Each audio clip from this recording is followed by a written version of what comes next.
ผู้สาว3 คนยังโสดยังซิงเด้อทุกคนเลยเลือกผู้ใดเจอก็เจ็บถ้าผู้ใดมักสาวลาวเขตนี้นะฮักหน้าเพลงงานแบบธรรมศาสตร์พี่น้องอันนี้คือเป็นสาวปัดเป็นแม่นสาวนัด สาวกระเซาเพิ่นว่าสาวลายใจแล้วตอนนี้ฮักแท้แต่เพลเขาบ่ฮักเพิ่นว่า กลางเนี่ย อันนี้สาวนัดสาวมักนัดเด้อทุกคนเลย มันเป็นมักเล่นเด้สาวปัด น้องๆว่าตอนนี้ต้องการคนฮักคนแท้เพิ่นว่าหนุ่มลาวหนุ่มไทยคุยได้เด้ อีหลี เอ บ่ ออีหลีเด้อทุกคนเลย เว้าภาษาไทยเป็นบ่ บ่เป็น บ่เป็นพอเฮียนแล้วเนาะถ้าฮักกันเนาะ ฟ้าแฝดบ่ บ่ บ่แม่นบ่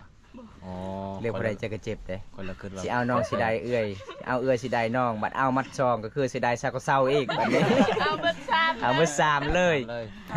แพ้เขาบ่หัก นี่สองไอ้น้องนี่นอนจุดนี้บ่เนาะป้าของน้องผู้สาวโสดทุกคนมีแต่สำนีเนาะประหมเนาะ แม่ โอ้นี่โดด บนนี้บ่ ห้องนอนผู้สาวเด้ทางนั้นก็คือกูแปลงผู้สาวท่าข้าพ่อบ่าวมันเลยไม่แองก็ต้องมาจีบอยู่นี่ ทางนี้คือ น้องขายยังแน่ บ่ได้ขาย บ่ได้ขายยังคันทาพ่อบ่าวใจดีก็คือซื้อมาขนมตีเมืองก็กินอ๋อคันพ่อบ่าวบ่ได้ใจดีมีแต่นั่งเล่นซื่อๆโอ้ เว้า นั่งเว้าซื่อๆนั่งคุยซื่อเนาะ แม่น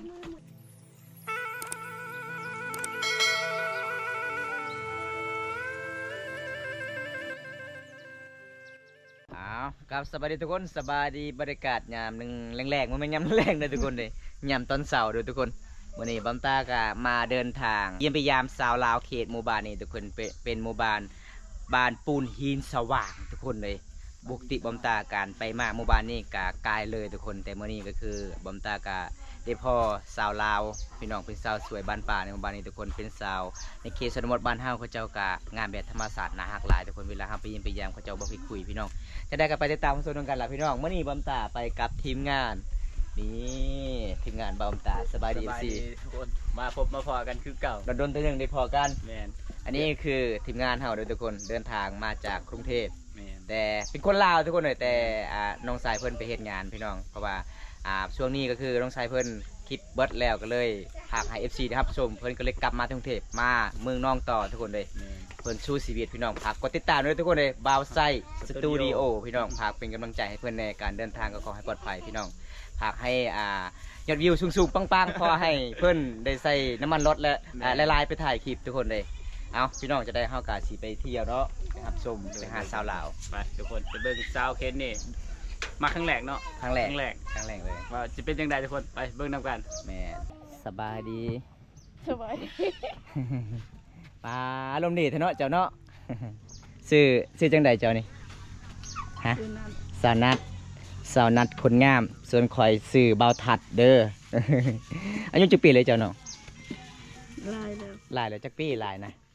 มันเป็นเจ้าลายใจบ่ลายนะ บ่ จักปีเลยเนาะ ลายอยู่ซื่อ ฮะ ๆ19เลย 19เลยได้ โอ้ส่วนคอย21เด้ มันก็บ่ได้หลายอายุส่ำนี้ลายที่สุดก็คือ30 ปี 17 18 19สาว11 12 24 25กำลังเป็นสาวเลยบ้านเฮาอันนี้โทรศัพท์ตัวเองหรือว่าโทรศัพท์ผู้บ่าวซื้อให้โทรศัพท์ตัวเองบ่ได้เงินมาที่ใส่สิเนาะเฮ็ดสวนมันเด้อเห็นบ่ทุกคนเด้ สาวลาวเขตนี้ส่วนหลายเขาเจ้าก็เฮ็ดสวนมันอันนี้เป็นเฮือนเจ้าบ่เนาะป้าอยู่นำกันเจ้าคนเฮือนเจ้าเนาะ9 คนโอ้เบิ่งทุกคนเลยเห็นแล้วก็สงสารเฮือนของน้องนะทุกคนนี่จะเป็นเฮือนใหญ่เขาเจ้าเฮ็ดเองเลยทุกคนอันนี้เป็นเขาเจ้ามุงโดยหญ้าคาแสดงว่าตัวนี้เฮือนครัวของน้องยังขาดสังกะสีเนาะ แม่น โอ้มันก็สิพังหลายเลยทุกคนอีพ่อแม่ตัวนี้ไปใส่เนาะ ที่แม่ไปเพื่อน พี่น้อง แม่น อ๋อเป็นยังไงไอ้มามื้อนี้โสดอยู่บ่ โซ โสดจักเปอร์เซ็นต์เนาะ โซ100% 100%เลย แม่น อันนี้แม่นน้องจะหมดบ่คือหลายแท้น้องบ่แม่นบ่ นี่น้องคอย นี่น้องเนาะอันนี้เนาะเมื่อนี้ไอ้มาหาเจ้าก็คือเจ้ากินข้าวกินน้ำเลยบ่ หยัง บ่มีอาหารบ่น้อง บ่มีอาหารกิน อ๋อบ่มีอาหารกิน สมมุติว่าคันมีข้าวปุ้นน้องก็กินได้บ่ กินได้ ทุกคนเฮาก็ซื้อมาฝากให้น้องข้าวปุ้นนี่ล่ะถึงว่าไงซื้อให้น้องข้าวปุ้นให้น้องตำข้าวปุ้นพี่น้องเพราะว่าบ้านเฮานี่หากินมันยากเนาะ อันนั้น อยู่ตามห้วยทุกคนมันอยู่ตามห้วยบ่มีห้วย หาอยู่หากิน อันนี้ก็น้องสายบ่ร้าน รอ ร้านพี่น้องเอ้ยเวลาเจ้านอนเนี่ยเจ้านอนเฮือนนี่หรือว่าเฮือนตัวนี้เจ้านอน นอนเล่นกันนี่ เฮือนนี่ นอนนำกันจักคน เพื่อนตัวนี้ก็นอน เพิ่นตัวนี้ก็นอนเนาะอืมได้เงินมาแต่ใช้น้องเฮ็ดเฮือนใหม่นี่เฮ็ดเองบ่โอ้เอาทุกคนเลยอันนี้สาวนัดเด้อสาวนัดคนงาม ยัง พักทีแล้ว เออยังโสด100%ได้เพิ่นว่าเลยทุกคน เอาตอนนี้บำตากอาสิให้น้องไปตำข้าวปุ้นเอาผมมีหยังสิให้ฝากเจ้าด้วยน้องเด้อ แล้วน้องเจ้าไปใช้สาวปัดนะ เอาหมู ไปเอาหมู่บ่สาวปัดอายุอยู่จักปีสาวปัด17 16 16 ปีนี้อ๋อแสดงว่าซองไอ้น้องนี่บ่ได้เรียนหนังสือบ่อ๋อตั้งแต่น้อยๆก็บ่ได้เรียนหนังสือเลย หรือว่าออก เข้าอยู่แต่ เจะเรียนจบห้องใดน้อง ห้องป ป .5 ก็เลยออกเป็นหยังคือออกโรงเรียนบ่มีไผเฮ็ดเวียกบ่ใส่เวียกอีกพอยไหมเนาะอ๋อก็เลยออกโรงเรียนเด้อทุกคนมื้อนี้มาเยี่ยมมายามสาวนัดกับสาวปัดเป็นสาวซองไอ้น้องพี่น้องสาวลาวหมู่บ้านปูนหินสว่างทุกคนคันสิไปทางพุ่นจะเป็นบ้านปุ้นย่างคือบ้านบาวบำตาเด้อทุกคนเลย น้องก็ยังบ่ฮู้จักบาวบำตาเลยว่าบ้านใด บ้านใด บ้านไกลกันก็บ่ฮู้จักพี่น้องเอ้ยแต่ก่อนก็คือบาวบำตาก็อยู่บ้านนี่เด้บ่อนเกิดข่อยได้เจ้าฮู้บ่ บ่ฮู้เลยเนาะเพราะว่าเจ้ายังน้อยเด้ก็คืออันนี้เป็นบ้านข่อยตะกี้นะข่อยก็เลยย้ายไปอยู่พุ่น เอาน้องสาวเพิ่นก็มาหาหมู่ก็มาเลยเด้อทุกคนนี่พี่น้องสาวลาวเขตนี่มีแต่คนงามๆงามๆเลยทุกคนเลยน่าฮักหลายเด้อ เป็นตะม่วนเนาะสาวนัดหมู่บ้านเจ้าเวลาแขกมาเยี่ยมมายามเอาหมู่ก็คือหมู่หมาเลยเนาะ สบายดี สบายดี ชื่ออีหยังเจ้า ชื่อนัด ชื่อนัดเนาะบ่ได้นัดบ่ได้หมายมื้อนี้มาฮอดเฮือนเลย ซื้อมักนัดเด้ อ๋องามเนาะผู้สาวบ้านนั้นบ้านอีหยัง บ้านพิมสวัสดิ์ บ้านหินสว่างโอ้ แสดงว่าข่อยบ่ผิดแล้วบ้านปูนหินสว่าง เจ้าเป็นคนเมืองนอกอยู่บ่เนาะ เอาทุกคน มื้อนี้ก็ได้มาอยู่ อันนี้คือที่พ่อผู้สาวอีก2 คนเขาเจ้าก็มาเล่นแฮนเวลาหาไปเยี่ยมไปยามสาวลาวเขตนี่งามแบบธรรมศาสตร์เด้อทุกคนเด้ปาสบายดี สบายดี ซื้อมาจากไหนเจ้าน้อง สื่อปาน สาวปัดผู้นี้เด้ กระเซาก ระเซาโอ้สาวกระเซาสาวปัดเจ้าอายุจักปีสาวกระเซาบ่ชื่อ16เจ้าเด้ 16 16คือกันสาวกระเซาแสดงว่าเจ้าตอนนี้สาวรายใจเลยเนาะ อันนี้สาวปัดแอวลันปัดเด้อทุกคนเลยสาวสวยบานปลายไปยังไงสาวลาวสองคนนี่โสดอยู่บ่ โสด โสดจากเปอร์เซ็นต์เนาะ 100 ลอยเลย แสดงว่าตอนนี้ต้องการคนคุยได้บ่ ได้ ได้เนาะบ่ว่าจะเป็นผู้บ่าวพังลาวพังไทยคุยได้บ่น้อง ได้ ได้บ่เนาะอ๋อก็คือเจ้า2 คนนอนนำกันบ่ บ่ อ๋อก็คือตอนนี้ก็คือเจ้ามาเอาหมู่เจ้า โดย มาเล่นแม่แอนอยู่เฮือนเจ้าเนาะ อืม ป่าทุกคนเป็นตะม่วนหลายเด้อพี่น้องคำเว้าที่บอกว่าโดยสุดยอดเลยทุกคนเลย เจ้าก็บ่ได้เรียนหนังสือ บ่ อ๋อออกเลย บ่ได้เรียน บ่ได้เรียนเลยชวนสาวก็สาวเด้ คือกัน อ๋อโอ้บ่ได้เรียนเลยบ่ อืม เป็นหยังคือบ่ได้เรียนหนังสือเนาะ บ่มีคนเฮ็ดเวียก โอ้บ่มีผู้ใดเฮ็ดเวียกซอยอีพ่ออีแม่ โดย ก็เลยเฮาก็เฮ็ดเวียกเฮ็ดงานเนาะนี่ล่ะทุกคน FC บ่เข้าใจว่าเป็นหยังสาวลาวบ้านเฮาหลายๆคนนี่บ่ได้เรียนหนังสือเพราะว่าเฮ็ดเวียกเฮ็ดงานถ้าบ่ได้เฮ็ดก็บ่มีข้าวกินเนาะ โดย ต้องสู้ชีวิตสู้เวียกอีพ่ออีแม่ไปขึ้นเฮือนเจ้าเลยน้องเพราะว่าตัวนี้เฮาก็ซื้อข้าวปุ้นให้น้องตำ เจ้ามีเพจอยู่บ่เจ้านะนี่ได้เพจเจ้านะคันเจ้าว่าบ่โสดฮะเอ้าจะได้ซื้อเพจเจ้า บัตรตัวเตีย เจ้าเด้สาวก็เศร้าฮักแท้ แพ้ข่าวว่าฮัก นี่เอาฮักแท้แพ้ครับบ่ฮักเจ้าฮักแท้เลยบ่ถ้ามีคนฮักเจ้าบ่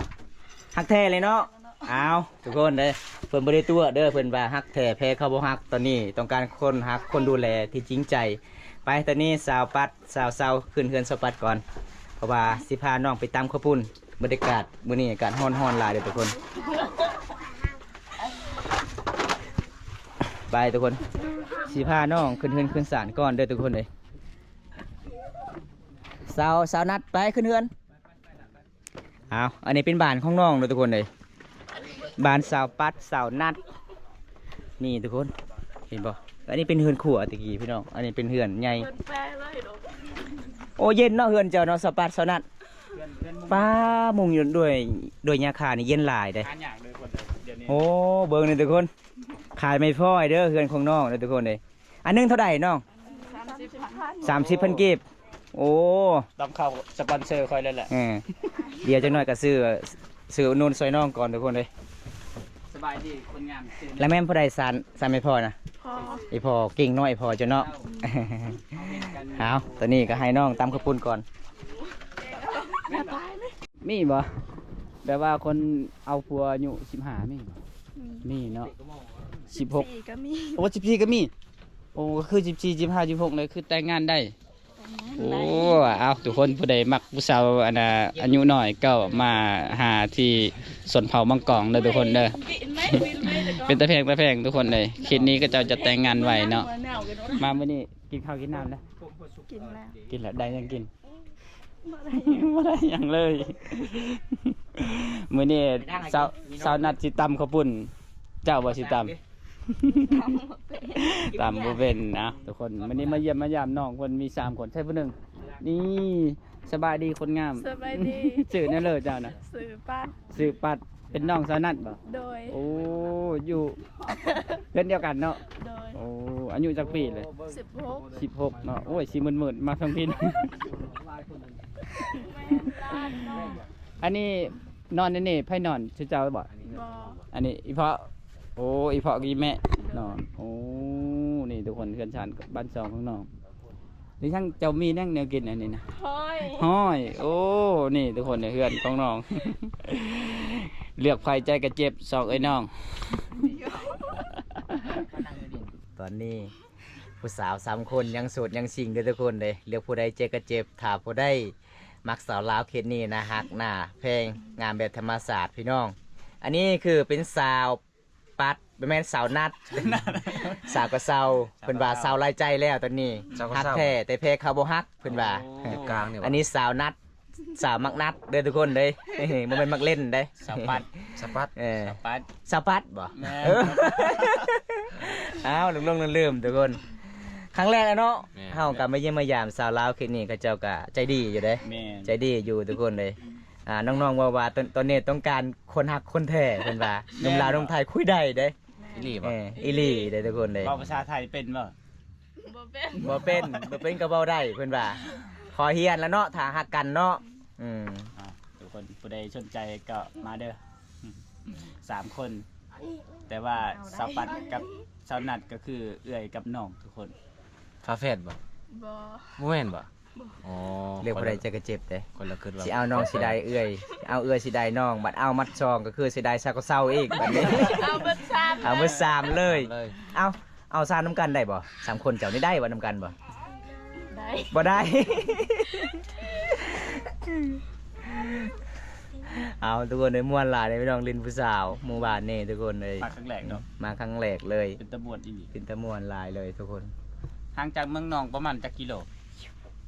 จักหลักแต่เต็มมือน้องหาบ้าน จ เจ้า อน3เนาะ บ่ได้ฮอด3นะ2หลัก ช่องหลัก อืม แสดงว่าติดกับตัวเมืองเลยเนาะ ติดตัวเมือง โอ้พอดีเลยผู้บ่าวฟังไทยอยากจะมาเล่น เท มา ศบาลเมืองนองเลย สัญญาณ เส้นทางก็ มี งามเนาะบ้านเฮาเนาะ เมียน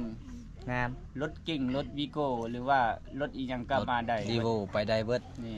สบายๆเพราะว่าเพื่อนน้องก็แคมทางเลยมาสบายเลยผู้ใดอยากมาเล่นมาเองก็ยินดีทุกคนน้องๆก็ใจดีแล้วก็น่ารักชดใช้ร่าเริงดี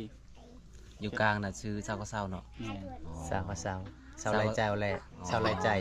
อัน ตอนนั้นหลายใจไปเงี้ยมกแดงเพิ่นว่า แพ้เขาบ่หา นี่ ฮักแท้ ฮักแท้แพ้เขาบ่ฮัก คันคือแบบว่าทางอนาโต้ยบ่กระเซานี่ก็คือมันแดงเด้ แม่นเนาะทางบ้านบ่วงเด้ คอยนะ แม่น กองกรอง บ้านเจ้าได้จ้ะกล้องๆอ่ะ ประกอบ ประกอบ เออ ก็คือ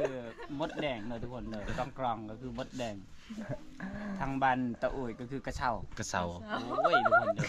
เวลาท้องถิ่นจะเอิ้นบ่คือกันก็คือมดแดงนั่นแหละแต่เดี๋ยวนี้ไข่มดแดงก็เริ่มออกแล้ว เอามาเลย มันบินหมดแล้วมั้งเนาะ แสดงว่าสองไอ้น้องนี่นอนจุดนี้บ่เนาะ ป้าของน้องผู้สาวโสดเด้อทุกคนว่าพี่น้องมีแต่สำนี้เนาะประหมเนาะ แม่ โอ้นี่โดด บนนี้บ่ ของน้องผู้สาวเด้ทางนั้นก็คือกูแปลงผู้สาวท่าข้าพ่อบ่าวมันเลยแม่แองก็ต้องมาจีบอยู่นี่ ทางนี้คือ เออ ทางผู้สูงเห็นบ่มาเบิ่ง แล้วก็ขายยังแน่จุดนี้น้องขายยังแน่ บ่ได้ขาย บ่ได้ขายยังคันทาพ่อบ่าวใจดีก็คือซื้อมาขนมตีเมืองก็กิน โอ้ อ๋อคันพ่อบ่าวบ่ได้ใจดีมีแต่นั่งเล่นซื่อๆโอ้ เว้า นั่งเว้าซื่อๆนั่งคุยซื่อเนาะ แม่น เอาทุก นอ คน นเลย นอนนำกัน3คนอยู่นี่บ่ บ่ สองคนสองไอ้น้อง คนใด เจ้าน้องผู้เดียวเจ้าบ่ นอนกับหมู่ กับหมู่อีกบ่เจ้านอนอยู่เฮือนเจ้าไปนอนเฮือนหมู่ เพื่อน อ๋อไปนอนเฮือนหมู่ทุกคนเอ้ย คือสาวโสดนี่ก็จะนอนนำกันเนาะ มแต่เมื่อวานนี้มันกว้างเด้ แม่นบ่ มันกว้างแต่นี่ฮอดพุ่นเลย โอ้ ก็เลยน้องก็สิย่างไปหากลางคืนมันก็บ่ได้เด้ ยานโจรเนาะ ยันจนปนกลางทาง นี่ปนใจพุ่นล่ะ จ้ะถ้าจนบ่าวงนี่บ่เอาเงินทอง เอายัง เอาใจ เอาใจเลยเอาตอนนี้ก็คือเฮากับบ่มีหยังค่ะสิให้น้องมาตำข้าวปุ้นก่อนทุกคนเลย หลังจากนั้นก็สิพาน้องไปซื้อขนมเห็นน้องก็บ่ได้กินหยังเลยก็มันฮ้อนหลายเด้อทุกคน เอาไปน้องตำข้าวปุ้น ตามเป็น ตามเป็นอยู่บ่ กูได้อยากอันไหนโซซิเมอร์ เออ กินลอง สมมุติว่าคันผู้บ่าวพังไทยมาเยี่ยมมายามเด้คันน้องตำบ่เป็นในบัดนี้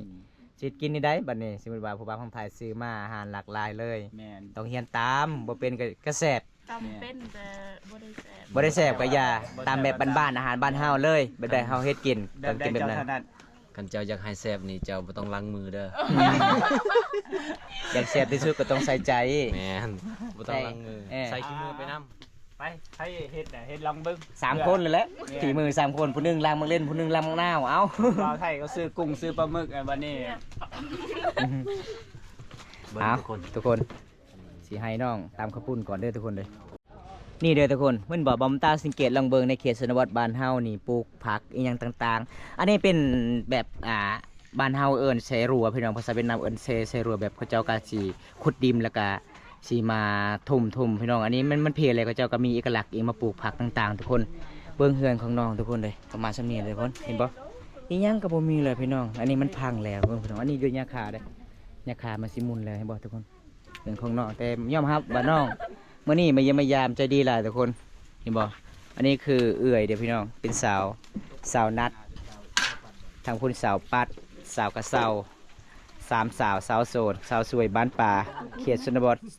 ส่วนหลายหมู่บ้านนี่ได้อาหารมีแต่ห่ออย่างเดียวพี่น้องถ้าผู้ใดมีน้องอยู่ในนากับได้กินห้อยเพราะว่ามันบ่มีห้วยใหญ่ทุกคนหมู่บ้านนี่ได้เป็นหมู่บ้านที่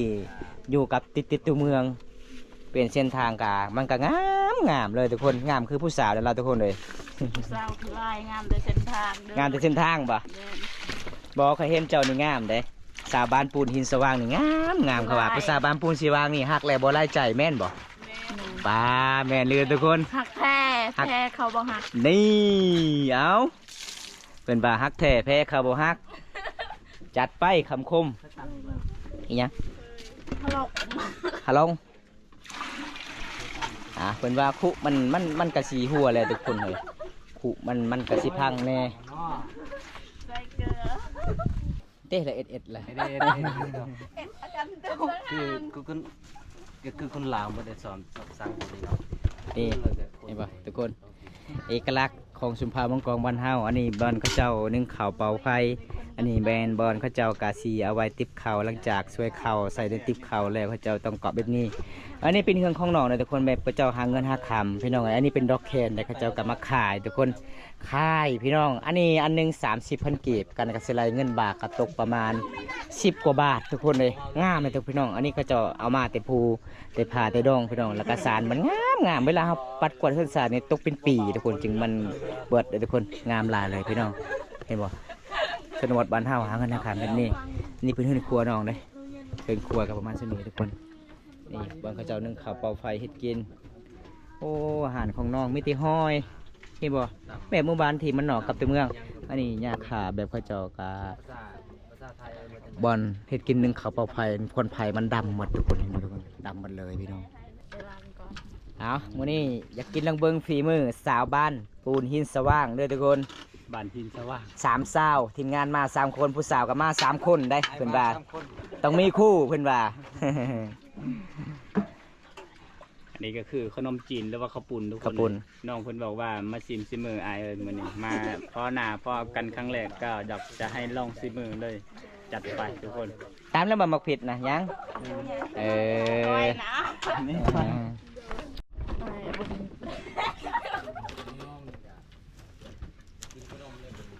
อันนี้ก็คือเฮือนแบบโบราณทุกคนก็คือมงยาค่าหายากเลยทุกคนเนี่ยปัจจุบันเนี่ยนะยาค่านะดีนะ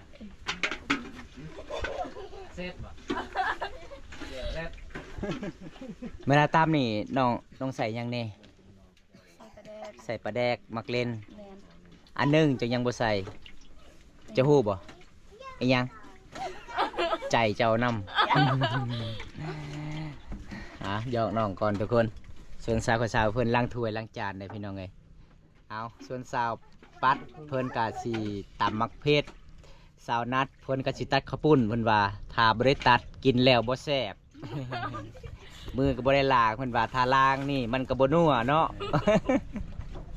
หยอกน้องเด้อทุกคนเดี๋ยวปกติน้องล้างเบิ่งพี่น้องล้างมีดสะอาดบ่สะอาดสะอาดบ่สะอาดตลอดเลยแม่บ้านเฮาบ้านนอกบ้านนามันก็กินมันก็สะอาดอยู่เนาะแต่เฮากินง่ายอยู่ง่าย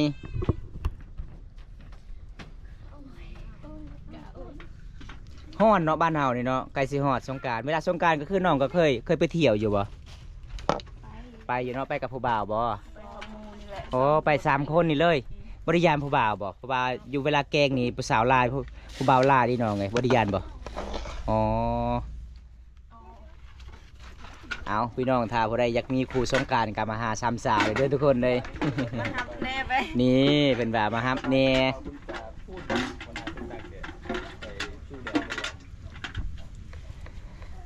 ภาษาบ้านเจ้าเอิ้นว่าจังได้นี่น้องขอบคุณคือกันเนาะโอ้ภาษามังกรนี่แสดงว่าภาษามังกรนี่แปลบ่ได้เนาะต้องว่าภาษาลาว ภาษาบาบุมตานี่โดยนี่ อยากน้องทุกคนขอบคุณคือกันล่ะพี่น้อง บ่เป็นเส้นทางเล็กเก่าเส้นทางเขาเมืองนอง เอาเด้อเลย นี่ อะไรนะ เขามาแล้วก็ฝาก โอ้เบิ่งแล้วน่าสิแซ่บเบิ่งแล้วน่าน้องๆนี่น่าถนัดดูพี่น้องเกี่ยวกับตำข้าวปุ้นเลยเวลางานดองก็คือน้องก็เคยไปขายบ่ เคย บ่เคยเลย แต่ข่อยเบิ่งแต่ข่อยเบิ่งข่อยเบิ่งเจ้าจับนี่ถนัดขนาดเลย บ่แม่นเจ้าเคยจับปลาบ่เวลาเจ้าหากินนี่เคยบ่จับปลา เจ้าก็เจ้า เคยได้อยู่เนาะปลาเนาะ เจ้า พอข่อยเบิ่งนี่ เจียวเรือ ถนัดหลายเลยเป็นจับ ต้องได้ตัดก่อนเนาะ ต้องตัดก่อน ทำบ่ตัดเด้ บ้านเรา บ่ได้เพิ่นว่ากินบ่แซ่บนอนก็บ่หลับ เจียวมันยาว มันยาว โอ้แสดงว่ามักกินสั้น แม่น เออบางคนก็มักกินยาวบางคนก็มักกินสั้น บางคนก็มักง่ายมักน้อยเนาะ เออ บ่คือกัน แล้วแต่มักบ่คือกัน ผู้บ่าวคือกัน คอยอยากซอยจับซอยเด้ เออ เขาบ่ล้างมือบ่กล้าจับแหละ ทางนั้นก็เด็ดบังเฟสกับซอยกันเนาะโอ้สามัคคีเลยทุกคนสดสาวชนบทบ้านเฮา มีแต่คนสวยๆงามๆเนาะ แม่นงานแบบธรรม งาม ชา แบบ ติ ธรรมชาติเลยนะบ่ได้แต่งหน้าเลยเศร้าก็เศร้า บ่แม่นเพียงหน้าเด้อก็คือบ้านที่ดีบ่แม่นเพียงหน้าเด้อทุกคน คักเนาะสาวปัดนี่ยิ้มตลอดเสียงหัวเพิ่นนี่สุดยอดเลยได้คันเอากันนี่น่าสิบ่ผิดกันแน่นอน เป็นเรือ ก็บ่ใส่เกลือแล้วบ่เนาะ เซ็งได้ ใจอย่างเดียว ไม่รู้ เกลือเขาเอิ้นหยังภาษาบ้านกันบ่อย บอย บ่อย บอยไปว่าผู้ชายได้บอยได้ ขนาดก็ตำมะเขือ ครั้งแรกในชีวิตมาเยี่ยมสาวลาว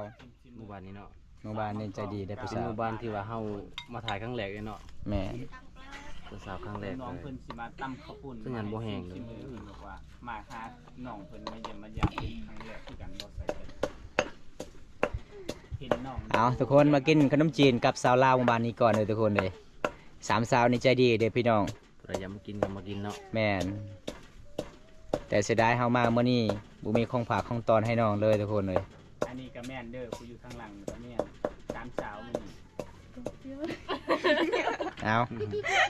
เพิ่นว่าค่อยถนัดแบบนี้เดี๋ยวอ้ายจัดการไปเลยสาวกับสาวเอ้ย ถนัดแบบใดเฮ็ดแบบนั้นโลด ตามแบบต้องข้างเนาะ 2 1 ตำให้มันนั่นก่อนให้มันแตกมุนก่อนมาเผ็ดก่อน ได้ มุนเจ้าเตียวเจาะเอาแค่นี้ อันแรกเจอเลยเตียวคอ อันแตกเจออันแตกเจอคุณว่ามุนมันแล้วอันแตกเจอ เอ้ยเตียวมันเตียวแฮะหนาวรักมันยาว สิแลกอยู่บ่ตามสำนั้นตามแห้งๆรถตามให้ครกมันระเบิด วัด อันนี้ ซานเล เสาย ก็เสาส่วนนั้นเสานั้นส่วนนี้เสาปัด ผู้ได้ว่าทางหลังนะแบบอยู่เว้นหน้าตา ผู้สาวบ่ทางล่างบ่เสื้อแดงนะผู้สาวบ่ สาว อ๋อ เบา เออเอาผู้สาวเสื้อแดงเนาะทางนั้นเนาะ แม่ ทำมังกองเลยนี่ เอาเบาใส่จีบผู้สาวเลยทุกคนเลยจีบผู้สาวมังกรเพิ่นว่ากันไปกรุงเทพก็บ่ได้จีบผู้สาวมังกรมีมีที่จีบผู้สาวทางนั้น กินฮอดดนแล้วบ่ได้เห็นนานแล้วก็กินฮอด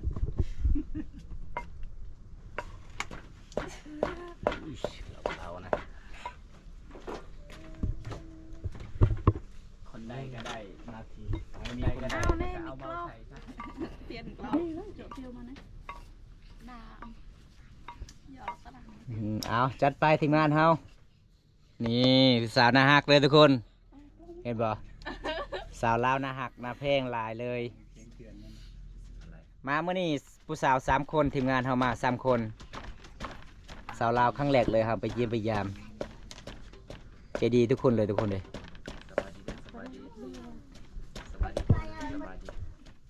สาวก็สาวจะมักตำแห้งเลยมาจะมักตำค่อย มักตำคอย มักตำค่อยเนาะโอ้จึงบ่เมื่อยเนาะคันตำแห้งนี่เมื่อยบ่ เมื่อย เออ เอาแล้วแต่สูตรเพื่อเฮ็ดได้เลยทุกคนเลยก็แน่บ่ได้กิน ตำบ่เป็น ตำบ่เป็นบ่ เออ